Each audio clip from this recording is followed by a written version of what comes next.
In preparation for this call, I looked into all the other restaking protocols, which I'm not going to name nor shame, but their documentation is nowhere near what you guys have. And if we were to compare like the number of TVL kind of they have versus what you guys, granted you guys just launched, but I'm just like these are leagues apart, you know. And Dave here, I got to give him kudos, is Dave always finds like early projects like way before they become the it conversation on CT. So I bet you this pod is going to be referred to by a lot because this is going to be your guys' kind of like, you know, first one. Greetings, everybody. Welcome to Flywheel, your number one source for everything crypto, DeFi, and all that's in between. If you want to know what's going on in the world on chain, well, you come to the right place. This is DeFi Dave here with Capital K, who you'll see in the episode, and we're here to help you harness the power of the flywheel.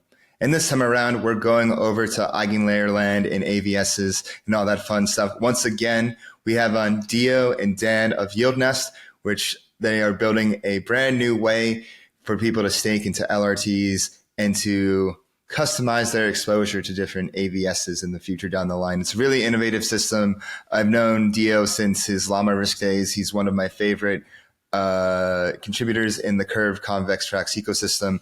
I wrote a lot of good reports back then, and I feel like them taking their prior experience with Llama Risk and assessing the risk of stablecoins actually has a lot in common with assessing the risk with AVSs and LRTs and all that fun stuff. We'll get right into it. But before we do, make sure you go ahead, subscribe right now, hit that bell button, let us know what you think, leave us a comment down below, give us a like. Make sure you follow us on all our socials on Twitter, TikTok, and Telegram at Flywheel DeFi. You can follow me on Twitter at DeFiDave22. And let's get the flywheel spinning.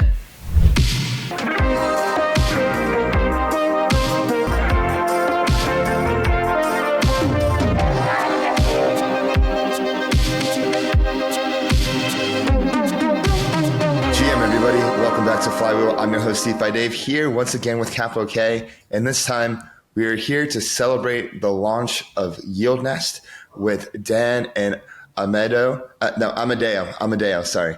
Or Dio, easier, Dio. Let's just do Dio. Dio Brands. Dio of YieldNest's. They've been working on this for some time, and they're here to share what's going on with it. And I feel like this is a natural evolution of like what you guys have been doing for a while, of just risk assessments on Curve and just bringing that over to EigenLayer and AVSs. So we'll get right into it. Dio, Dan, D squared, thank you so much for coming on. Thank you. Yeah. Amazing. To start off, can you give a bit of your background and, you know, what you were doing at Llama Risk before and what made you decide to go over to YieldNest's? Yes, sir. Yeah, so amazing to be on the Flywheel, and I've been a big fan of the show. Been watching you guys all the time, so it's really amazing to be on the show now today. And my background: I'm Amadeo Brands, nickname Dio, and so like computer science, economics. You know, did kind of like the standard corporate route for a bit, and I always was kind of doing startups, also in Web2, and then I got in crypto in 2012. Didn't fully understand it, and then actually full-time joined crypto in 2016, 17, where I was working actually for hedge funds. So I worked for the first Dutch hedge fund, and then I had my own fund in crypto. That all went pretty well. And then started to work in DAOs because I thought to myself, like, yeah, we have all this technology, we can make all this money with it, but why are we here? That was always kind of like my question. So I'm a little bit of a DeFi purist, so to say. Like I like to do deep research into things, and I'm really passionate about self-sovereign money layer. So decentralization and self-sovereign money and self-sovereign money systems. That is very important to me. And it's very exciting for me to work in this industry because I feel DeFi is basically creating this new digital nation state. I'm really a big believer into that. And we can dive deeper on that in the show. And then basically, after the time at this funds, I was working for different DAOs. I was doing different like consultancy for different projects, mostly on the technical side or kind of management side, or getting, how to get your protocol started. And then also, as a passion project, I did a lot of work for Curve. it was also active in Frax and MakerDAO, and just in the background, as just an active community member, mostly a little bit in the background, trying to build articles and doing things. And then recently, like around a year ago, I kind of took a bit of time off after my last job in Miami, and then we founded YieldNest, and YieldNest is a liquid restaking protocol where we're going to dive deeper into. So quite extensive background, and together with Dan, we founded YieldNest. We're going to How is DeFi building a self-sovereign nation states? That is the question, right? So I think that we should have the velocity of if we increase the velocity of money, we increase global wealth and progress for humanity, I believe. And I think DeFi is creating a self-sovereign money layer. Well, Ethereum is creating a self-sovereign money layer, and DeFi is kind of like the building blocks on top of that self-sovereign money layer. And if you have a self-sovereign money layer like Bitcoin, if you don't have the building blocks like DeFi, it's useless to a certain extent, right? Like Bitcoin can be digital gold, but I'm actually more interested in actual digital money, digital commerce, digital whole structured products, fixed income, all these things. And that's how that's why I think DeFi is building the new digital nation state, which is self-sovereign money, and then the digital nation states is formed around all these different connections between all these different entities that we're now forming together. Yeah, I'll pose a question for you about DeFi. At its height, DeFi's TVL was 250 billion. Right now, it's at 90 billion. What do you think is throttling DeFi right now, and what do you think it'll take to blast through that 250 billion TVL barrier into the trillions? I think a lot of education is missing. A lot of people are just, buying meme coins on Binance and thinking that they're doing crypto stuff. They're just doing gambling, right? So I think that although I'm all for it, because I'm all for an open market, everybody should be able to do whatever the fuck they want, right? So, that's DeFi. Well, what is missing is a little bit more urgency, and I think the governments are actually helping us, and the CBDCs and all those things are helping us to push humanity to a more thinking a little bit more about themselves. So I think it's a lot of we're very comfortable right now. We're all on these golden chains with our credit cards and our all these things, and at some point it's needed. And I think more and more people will learn.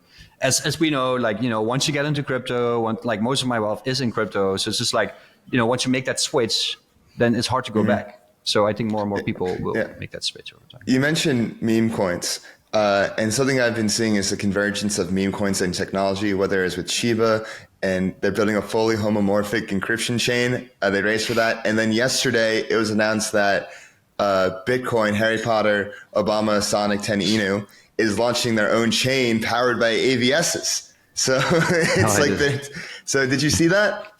I didn't even know that. No. Yeah, but I'm all for it. I'm all for it. It's good. Yeah. So you're seeing this convergence of the memes and the tech, because at the end of the day, the memes have the branding, but it's how long can they hold people's attention? And it's always an attention game with meme coins. It's an attention game, and it's also at the end of the day, it's then you have this meme, you kind of want to do something with it, and then you have this power, you have this voice, right? So community is very important because it gives you a stronger voice, and I think these meme coins realize that they have a strong voice, and then they can actually hire competent people to actually build stuff, right? So I think it's fine. I think it's all net positive eventually. It's a bit maybe negative, on the sentiment level, that people just think that that's it, but luckily we see now that these things, that it's more. I'm actually a lot of these VC coins are very bad for the industry, because they're making people. I mean, for example, Frax is amazing. I love Frax. They're the biggest builders in the space, and some of these VC funded projects are just overshadowing that a little bit, which is sad sometimes. But or meme coins. Dan, let's get to you. What's your background, and how did you get into YieldNest? Sure. I have more of a purely engineering-based background. Started off as a software engineer, working mostly in startups. Worked on ad tech at the beginning in San Francisco for a while. And then I got into crypto partially, initially working on private blockchains with a Swiss company that was building in the loyalty space. And eventually I moved into full decentralized apps on Ethereum when I started working on Core Nexus Mutual around 2020. Oh, So We remember Nexus Mutual. We remember the insurance protocols. of course, of course. Yeah, so that was definitely a very exciting time with DeFi summer, since I think it took everybody by surprise and was still a niche thing back then. So yeah, seeing working on the core protocol and getting that to, hundreds of millions of dollars of TVL was definitely, very exciting. And yeah, my interest in decentralized systems generally was always there. It's just that back when I started working in the software industry, there were just very few things out there. You had Bitcoin and you have centralized exchanges, and that was it. So it took a while to find the right projects to join. But I was always interested in this space because ever since the beginning, I realized there's going to be a massive problem down the line with centralization, particularly coming from the direction of corporations and banks and so on and so forth, because they're digital black boxes that control a lot of critical systems that we use in our daily life, whether it's money related or social interaction related. So I knew that at some point we'd have to build these sovereign systems that also operate transparently. So I had a long bet on this industry regardless. And now I joined the YieldNest and happy to be building on the newest wave of innovation, which is a lot of it is related to restaking and EigenLayer and this particular area. Yeah. And Deo, I have to say, with your previous project, Llama Risk, it was probably one of my favorite projects in the Curve Frax Convex ecosystem. You guys wrote your pieces so well and incredibly in depth.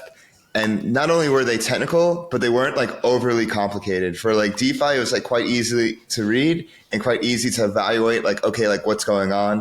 It was quite fair. So honestly, like, when I saw you guys do YieldNest, and I'm thinking like what's going on over here? You're basically taking what you're applying at Llama Risk and how you evaluate stablecoins, but to AVSs. Is that correct?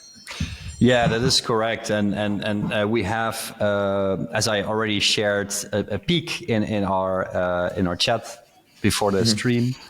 It's we're releasing a really in-depth analysis on EigenDA, kind of like our first AVS risk analysis. It's like literally like over 30 chapters. It's like insane. It's really big, and it's all a group effort, right? Also at the Llama Risk, like together with Bout 350, who is an amazing developer and researcher, and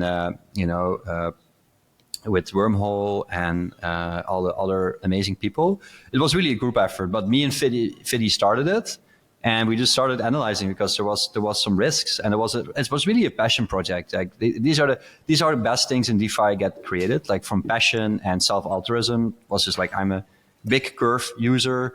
I like to keep that protocol safe, and I'm invested personally into that success of Curve because I'm a CRV and VE CRV holder and voter. So I was like thinking to myself, how can we educate the overall community and the overall ecosystem about the importance of like adding good pools and stuff like that? And this was even before the collapse of UST. And I wrote together with Fiddy, we wrote a whole in-depth report about UST or Terra. And we kind of, a little bit too academic way, said that this is really shit. TLDR, it's shit. It fucking sucks. It fucking sucks. And I should have probably been a bit more blunt about it. I think I learned that as well, to be a bit more direct, because I have a little bit of a academic background and a little bit of like research background, and you kind of want to be polite and things like that. But I think it's really good, as you said. Like the articles are written very objectively and very good, and there's no incentives. It's all just passion and trying to keep things safe, and I think that shows. But we should have been more direct about Terra and use Terra.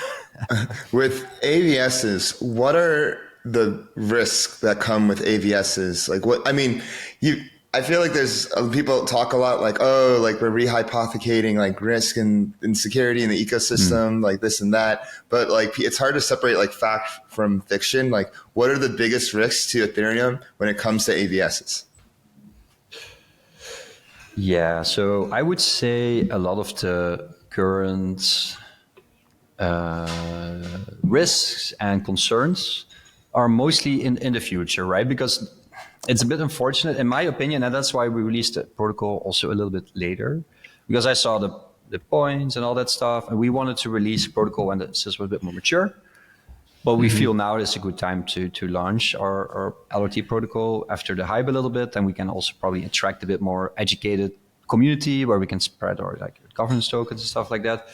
But the risks are, the risks are for like you have subjective and slashing and intersubjective forking. So that's why they're separating these two things.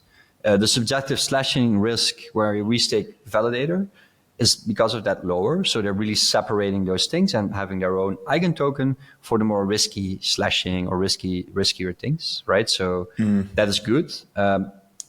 So it's a lot of theoretical risks, I would say. So it's hard to model risks as well, especially in crypto. These systems are very complex. So you can model something, you can make some assumptions, but at the end of the day, it's all about practical implementations. And so let's get started with. It's still unclear, but I would say I would summarize it following: there is a protocol. There's risk of the protocol. We outline it actually in our documentation, right? So if you go to our docs, you can basically go to our risk team, and then you can basically read the AVS risk evaluation, right? So basically, I would say.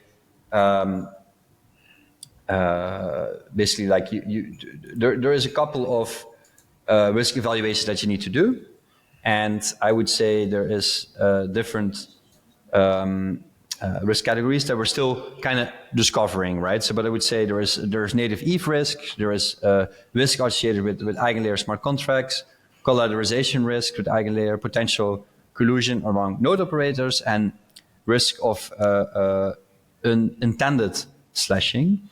And that is more like EigenLayer risk. And then the AVS risk have AVS specific risk, subjective conditions for slashing, network requirements that might not be optimal. So some node would go down and you can get slash.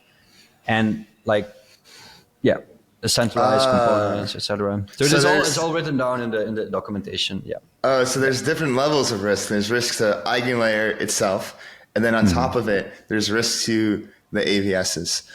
When we had Shir on like a year and a half ago, and I was doing research, from what I understood, with there's 32 staked ETH standard, 16 ETH is like at risk of being slashed just on just Ethereum itself, and it's the other 16 ETH that's basically up for being slashed on EigenLayer. So is that still the case? And like, doesn't that mitigate the risk to Ethereum itself? Yeah, the risk to Ethereum itself is not that extremely big, but I would say the risk that now a lot of assets are just in multi-sigs, it's quite dangerous, right? Like, okay, so that's really not even EigenLayer, but just like multi-sigs are the risks on Ethereum right now. Yeah, like I mean, like all the ETH is restaked at EigenLayer, like right now, like there's some risk there, right? So, but I would say the slashing is not yet activated on EigenLayer, right? But in the future, when it gets activated, we will need to see: is it slashing 16 ETH? Is it slashing 32 ETH? Like, there's all these theoretical risks right now. So what I mean is there is a lot of risk. We analyze the potential risk factors. Then the actual risk factors still need to become clear because EigenLayer need to release their full requirements for that. But there's also other restaking protocols that go live.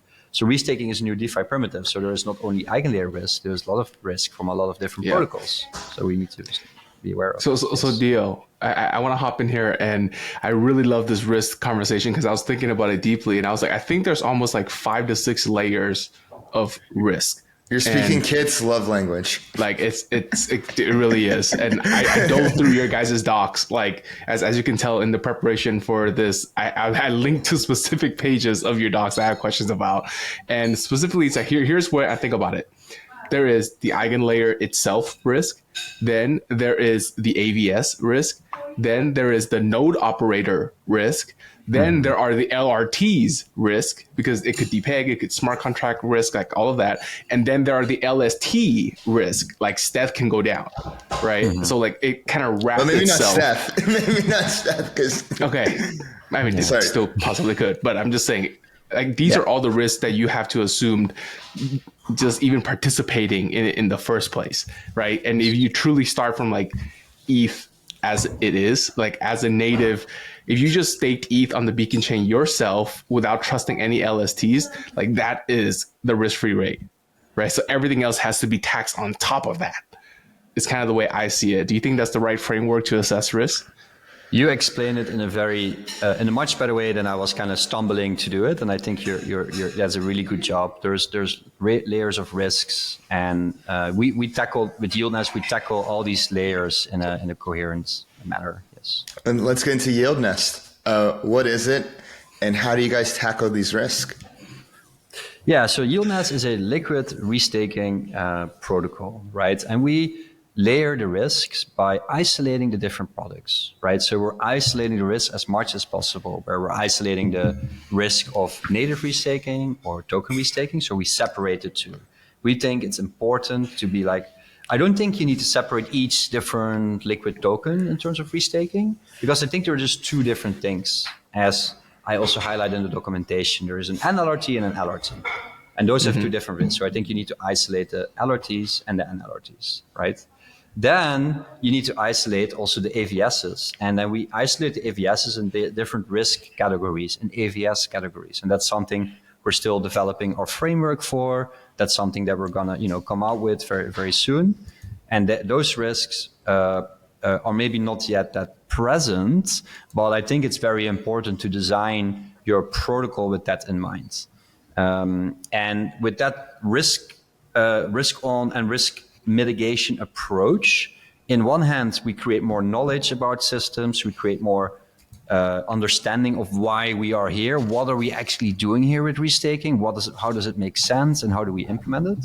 So it's better from a risk management perspective, doing it like YieldNest does it, with separating and isolating the different kind of AVS baskets and separating and isolating the different AVS categories, right? And it's also better from a capital efficient perspective, right? Because you can imagine if you restake at EtherFi or Renzo, they have like, I think EtherFi, today I just checked, has over $4 billion restake. So you can restake at EtherFi, but then you need to share that yield between all these other people, right? So let's say EtherFi does something with some sort of AVS, generates $100 million or $10 million in yield. On $4 billion, that's nothing, right? So the reason why we isolate these categories is to say like, okay, if somebody wants to restake on an AI category, which might do an airdrop or might do something that's generating a lot of yield, but maybe also risk, because yield is always in lockstep with risks mostly, right? Like if you see 200% AP yield, you can be like, oh, that's probably risky. Yeah, it's probably true. So it's better to like isolate that, right? So the that's power of the free market. The power of the free market, exactly. So it is great, but we're isolating that in order. We're already isolating that. Maybe I think we're front running the market a little bit with that design. But yeah, we're isolating those things, and we're being very careful which AVSs we're onboarding. And that's why we have this amazing, really in-depth report on EigenDA, and that's how we're starting off our risk framework. Yeah. Mm-hmm. Could you actually elaborate on the NLRT and LRT? What's kind of the distinction there? Yes, we have a very nice illustration of that in our what is, I think, liquid restaking tokens, or in restaking. Where is it? Yeah, at restaking, right? So there's two types of restaking methods right now, right? So right now you can say I'm doing native restaking, or I'm just doing token restaking, right? And I'm talking about a broad sense of the term, because restaking is not only with EigenLayer, could also be with other restaking protocols, right? So native restaking is we're restaking the native asset, and in the case of Ethereum, that is just like how do you call this? Like native ETH, right? And then native ETH we put on the beacon chain and we spin up validators. Then these validators are restaked to eigenpods, and those eigenpods are restaked to node operators, and node operators pick the AVSs. That's the current design of native restaking. If we're talking just about restaking with tokens, which is a much simpler thing to implement, and of course we started with native restaking, which is way more complex to build, and that's why there's not that many native restaking platforms on the market. This token restaking is quite simple. You just talk to the EigenLayer contract, and you get your staked Frax ETH or your Lido ETH or Rocket Pool ETH, whatever, and you throw that into a contract, and you restake that into node operators in batches of staked ETH, and you delegate that to eigenpods, and then operators, and etc. Right? So there's two different types. And there might be more types in the future. I actually see that, I foresee that we are going to restake liquidity pools. And that, I saw it in the questions like try LSD that I created together with like Naga King and Curve. And then we created that more as an experiment, and like, it's a bit of a funny backstory. Wait, go back. You mean like you can restake LP tokens? Like a Curve LP token. Imagine a basket of, or just a pool of SFrax ETH, Steth, and Reese. Yes. Right. Yeah. That is currently not possible on EigenLayer, but theoretical, there's nothing that prevents that, right? Because if you look at the onboarded collateral at EigenLayer, you can already restake OETH. OETH is this basket of Curve pools, basically, that you restake into an LSD, and then that LSD you restake to EigenLayer, right? So why not LP pools directly? So you can theoretically do that. That, of course, has a little bit of other technical implications that they probably still need to figure out. But you can take, I also said in the documentation, you can take an LSD or any ERC20 token, whatever. You could restake NFTs or whatever, right? The concept of restaking just means that we're taking a asset of value on that specific blockchain layer, in this case, Ethereum layer 1, and we're using that as economic backing for a other thing, right? So Yeah, restaking LP pool sounds like bear chain, because you're basically restaking well, it's not exactly bear chain, because it's not like, they have proof of liquidity and it's single side staking. This is like you're restaking LP. I would make the bear case or the bull case for bear chain. I don't know. I love bear chain, by the way. Yeah. I'm a that's a joke, but I'm a big fan of bear chain and of Fractal and of all the new experiments, right? So I'm a big fan. But I think something like bear chain, but it's not kind of built on Cosmos. Like you can because of the EigenLayer approach, you can very quickly spin up your node operator set. So something like Barachain, which is kind of like worked really hard on building all these nodes, figuring all these incentive structures, slashing, all these things, which are really difficult to work out on as a project. You can kind of get that out of the box with EigenLayer or with restaking in general, and then build your own Barachain version. Like, so the technical difficulty because of EigenLayer to build a Barachain-like system just got a little bit easier. It's still not easy to build Barachain. It's really complicated, really impressive what they built, but the technical barriers to entry just got a little bit lower because of EigenLayer, I would say. Yeah. Great. And what do you think of these competing restaking protocols? There's Karak. I'm not sure if you guys saw, but yesterday it was announced that Lido and Paradigm work together to create Symbiotic, which will actually support Steth and support all ERC20s. I'm not sure, like literally all ERC20s. What are your guys' thoughts on these competitors? So my view is like, I'm all for it, right? I think that innovation goes faster with competition, and I'm all for free markets. So we're all in a stage that EigenLayer, but including other restaking protocols, there's still a couple of pretty complicated, deep technical questions about restaking, custom slashing, reward flows, other things that probably EigenLayer figured out, but keeps the cards to their chest, and probably it's like a competition game, right? It's like similar. It's like a game of poker. It's a game of poker. Yeah. So I'm all for it because, of course, like YieldNest is a Dan created very clean code for YieldNest, so we can wrap around different restaking protocols, right? So we're all for competition. We're all for more competing protocols, and may the best protocols win. May the best implementations win, right? I'm all for that. I'm all for free market. So for us, it's just like, I want to see the reward flows working. I want to see the restaking protocol with the best proofs, because at the end of the day, that's what we're doing here, right? Because we're restaking our economic security, it means that in the future, we will not really function on the blockchain anymore, but this is going very deep technical. We're just sending proofs to each other, and then these proofs are validated by AVSs, right? But this is a possible technical direction.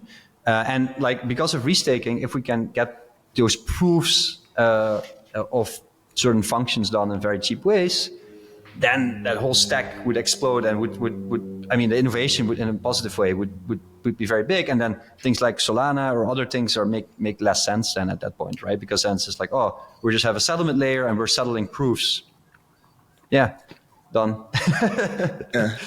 I will say, like, technically what you're saying, everything is very sound, but I think like the element that Solana and Berachain have really built up is this cultural element. Yes. It's kind of like the soul of it. Yeah. And like, it does, like, the tech can only take you so far. And then it's the community that's been through thick and thin, the hard, like the high times, the low times, whether it's like Ethereum, DAO. I love Berachain, I love Solana community. Again, I'm all for these competing protocols. I'm using Solana, I'm using Berachain. Well, not using Berachain, but I mean, I'm looking into all their documentations, right? All for it. But, and I think it will all eventually converge in some point in time. But until we get there, that can be 10 years, can be 20 years, could be 5 years. Like, I don't know, right? But it eventually will converge.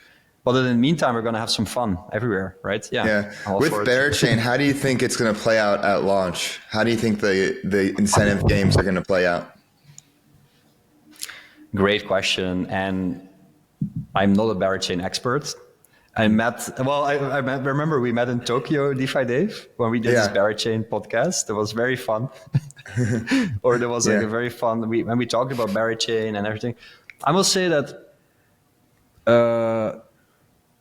Berachain is actually much more technical sound than something like Blast, right? It's like it's big mystery for me how some of these different things actually take off, but that's how it goes, and it's great because it's all innovative and it eventually all brings us forward. But yeah, Berachain, I think it's going to get a huge influx of capital, and I think that it's probably going to be quite sticky for a while. I wonder how the governance and how the balancing of all those incentives will work. But yeah, I'm all for it, and looking very excited to see how that all will play out, and maybe how YieldNest can play a role in any of these innovations that we see. We're very opportunistic in terms of any opportunity that we see in order for our community or for restaking in general to help any of these technical solutions to go faster or safer in a safer way. We're all there for it, right? Yeah. Got it. Yeah, I think that's a really good point that you brought up, because I remember in your docs you mentioned that, you know, YieldNest itself could become an AVS one day and provide like very key tools for the whole DeFi ecosystem, right? That could obviously be used across chain, doesn't have to be on Ethereum. You know, but speaking of that, I'd love to come back to kind of YieldNest's current product.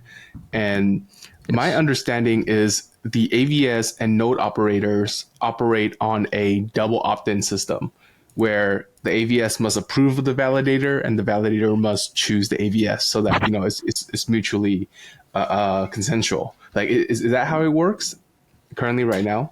Yes, that's correct. It's a multi-sided market, and I think, you know, there's also solo restakers, and right now restaking is really simple because you just go to the EigenLayer website, you throw in some token, or if you're technical enough, you just spin up your own validator, restake your validator or your token. You pick an operator, and this operator runs a bunch of AVSs, and then you can click, you set, and you forget, right? It's quite easy, and then you will earn maybe earn incentives or maybe not, right? Where it becomes difficult is when there is hundreds or thousands of AVSs, which I think will happen in the future, where and already like spinning up validators, restaking validators is already quite hard. And again, to come back to that discussion a little bit, that I think native restaking is much stronger than just token restaking, right? So I think native restaking, you also get a higher eigen token conversion of your points. That's another discussion we can have, but yeah, eigen conversion of your points if you do native restaking is much higher. So native restaking is just stronger. So you get all these little nuances. It's quite difficult. And if you pick an operator, maybe your operator goes offline, or oh shit, then you get slashed, or maybe you pick a wrong operator, or maybe you pick an operator that starts to onboard some scammy AVSs and you will lose all your money or something. So there is definitely some risks involved. So and then something like YieldNest comes around, and what we do, we whitelist all our operators and whitelist all AVSs, and we package them in different LRT-fi kind of structured products. And then we wrap our basket products around it. So we kind of built a whole structured product suite around this structure in order to make it more safe and more profitable. 100%. And I know in preparation for this call, I looked into all the other restaking protocols, which I'm not going to name nor shame, but their documentation is nowhere near what you guys have. And if we were to compare like the number of TVL kind of they have versus what you guys, granted you guys just launched, but I'm just like these are leagues apart, and Dave here, I got to give him kudos, is Dave always finds like early projects, like way before they become the conversation on CT. So I bet you this pod is going to be referred to by a lot, because this is going to be your guys' kind of, first one. And I wanted to double click into the QETH a little bit. Right. But before we get there, could you walk me through the life cycle of an LRT? Like, what is the journey of an LRT as I come to your platform?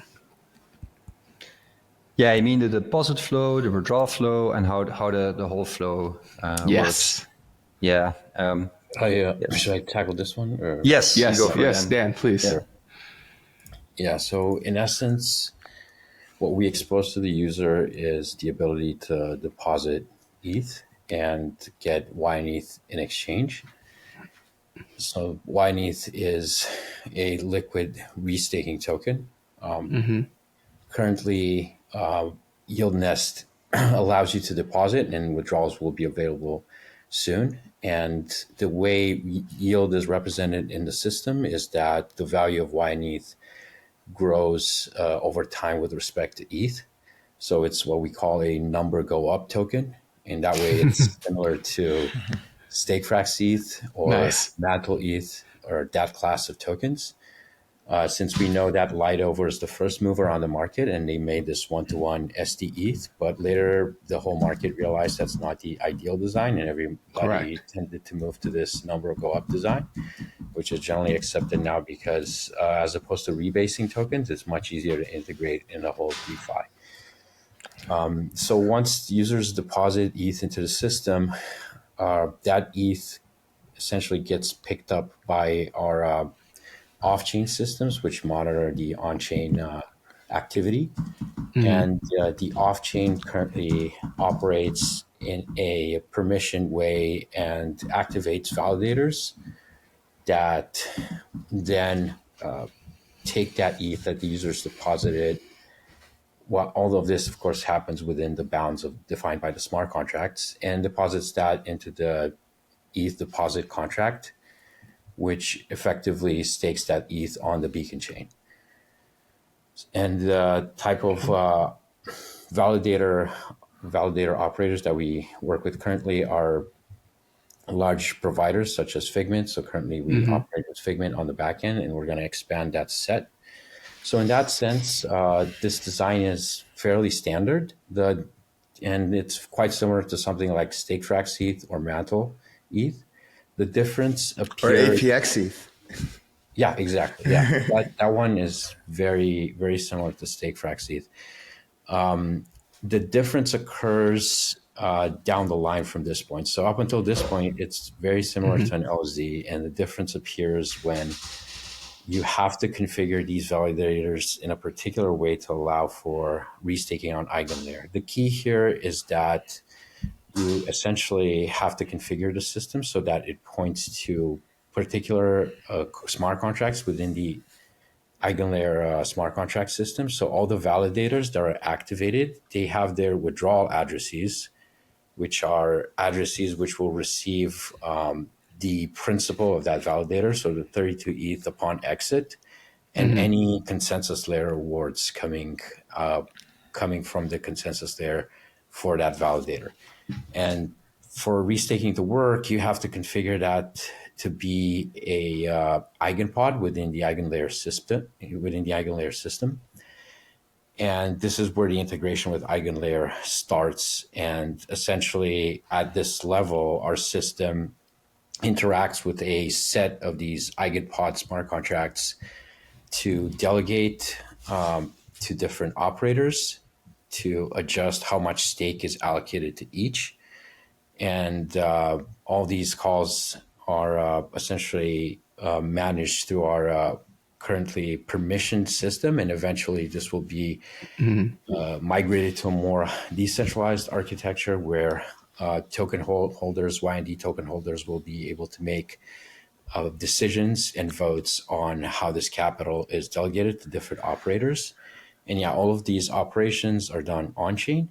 And then there's another layer to this, which is cryptographic proofs, since all the state on the Ethereum beacon chain is not immediately connected to the state on the execution layer in Ethereum. So the layer that executes Solidity code and all the smart contract logic is separated from the staking chain, which is the beacon chain. So here, in order to make EigenLayer aware of all the state on the beacon chain, there needs to be a infrastructure that submits cryptographic proofs on chain through our smart contracts to EigenLayer to prove the state of our validators. So there's this component of the architecture as well. This is on the deposit flow side of things and on the delegation. And when the capital is supposed to exit the system, this is where this withdrawal flow in combination with EigenLayer's logic comes into play, since all the natively staked ETH can only exit through these withdrawal addresses that are pointed towards EigenLayer smart contract addresses. That's where EigenLayer has the control point and the ability to activate any logic on its side, any slashing, and any other further balance calculations that it needs to do. And it has its own safety mechanisms and queues and delays to ensure that it enforces its rules on its side, which are mostly related to any penalties and so on and so forth. So the comparative to an LSD, the withdrawal times are longer as a result, since you're not only stacking the base staking delay, but also the EigenLayer delay. But this is necessary for EigenLayer to be able to apply its own slashing rules on top. So in that sense, this whole system is very similar to an LSD, but it has this injected component of EigenLayer to allow for restaking, which makes it a little bit more complex, of course. But the architecture is very similar in that way. Yeah. Got it. And then, let me see if I can kind of summarize here. Basically, the Lifecycle token kicks off. Native ETH goes into YieldNest's. Then that ETH literally gets, like a validator is spun up, that ETH is put to work on the beacon chain. And once that beacon chain magic is all good, the validator then points to EigenPod, and then EigenPod will be like, okay, you are good to go, come on in. So now you're available to tap into the operators. So now this is another person or another entity, right? It's another operator that is separate from the validator that you guys spun up. Exactly. Then this validator has to work with a ton of the AVS that we spoke about earlier in the call, being in a mutual multi-sided market. Now, after that, you are going to be receiving rewards from these AVSs because of the security that you are providing. Exactly. Now, let's say you do decide to leave this system, there is a withdrawal queue on the EigenLayer side because it's in case of a bad operator submitting something bad and trying to run away before it gets slashed. So EigenLayer says, no, stay right there. Wait until it finish its kind of cycle, 7-10 days.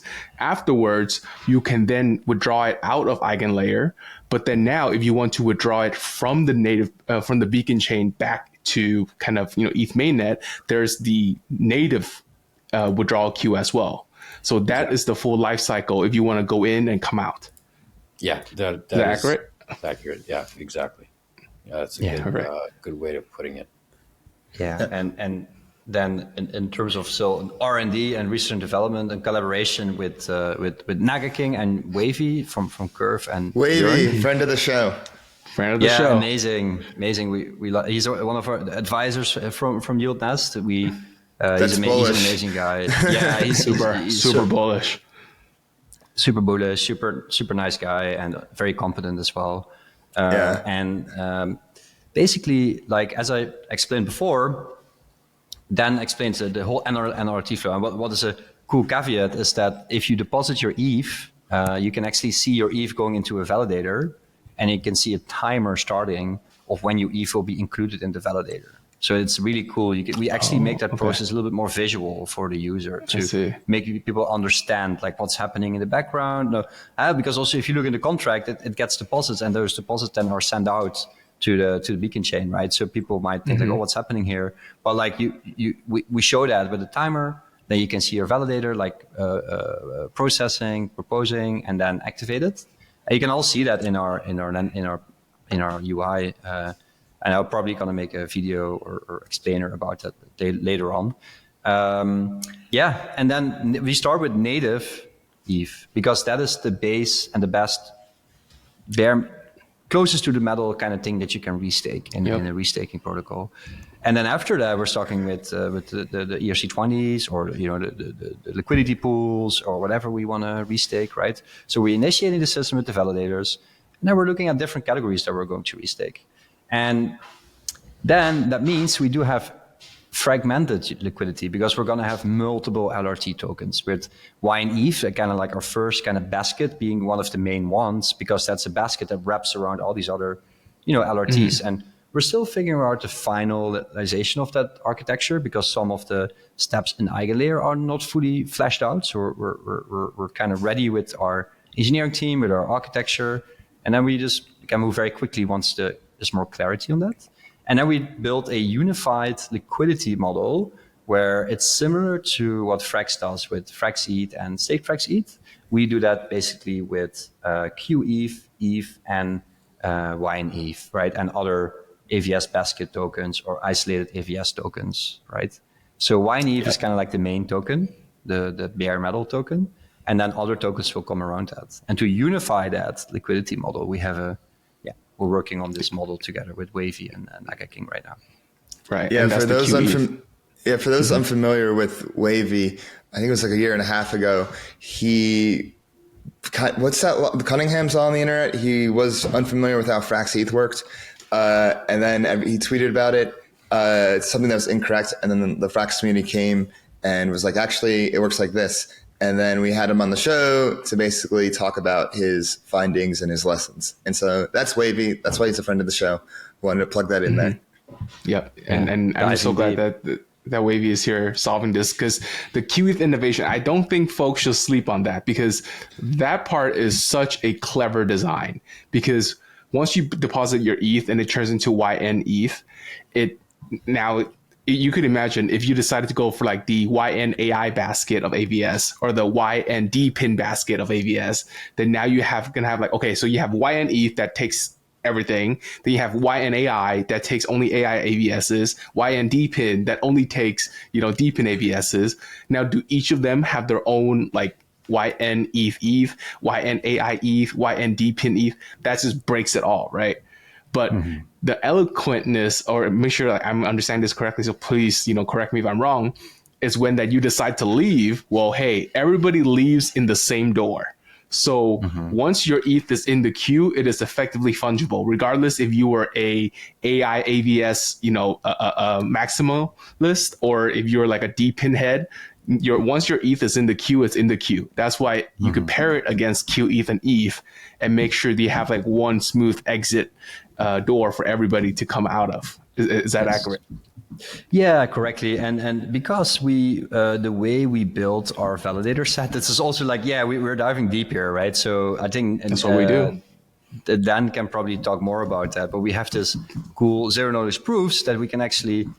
And this of course is something we're working on to make fully live, but it's in our designs and in our thinking and in the way we want to, for example, integrate with Ion protocol and things like that, where we want to prove, hey guys, look, we have the ETH, and if people, it's similar, it's different than StakeFrax ETH, and it's also similar also what Frax ETH is also doing, right? Because we can prove. With a proof, not just a word or me saying like, "Hey, I have ETH here," blah blah blah. No. I can show you a proof of a pre-signed exit transaction, right? Then, like maybe Dan can explain it better. But I can show you this proof, and then with this proof, we can actually validate that ETH is there. And then, like, if people want to exit in a way that it's like, "Oh, I need to exit right now," or for whatever reason, then it's just like, well, you can do that, but here's the proof. And here's the QETH, here you do it. And then QETH might get imbalanced for some time, right? But arbitrageurs can come in and rebalance that because there's a proof that ETH is coming. It's going to come, yeah. Yeah. So I guess one quick question before I hand it over to Dave here is like, technically the queue has varied dates, right? Some are coming out in 3 days, some are coming out in 15 days. How do you kind of smooth that out in the pool? Good question, and that's an ongoing research question, right? So there's a couple of ongoing. You got us. But it's great. You guys ask great questions. So of course, these models are very complex, and we just released the Wine Eve, and we have this really cool unified liquidity module planned. But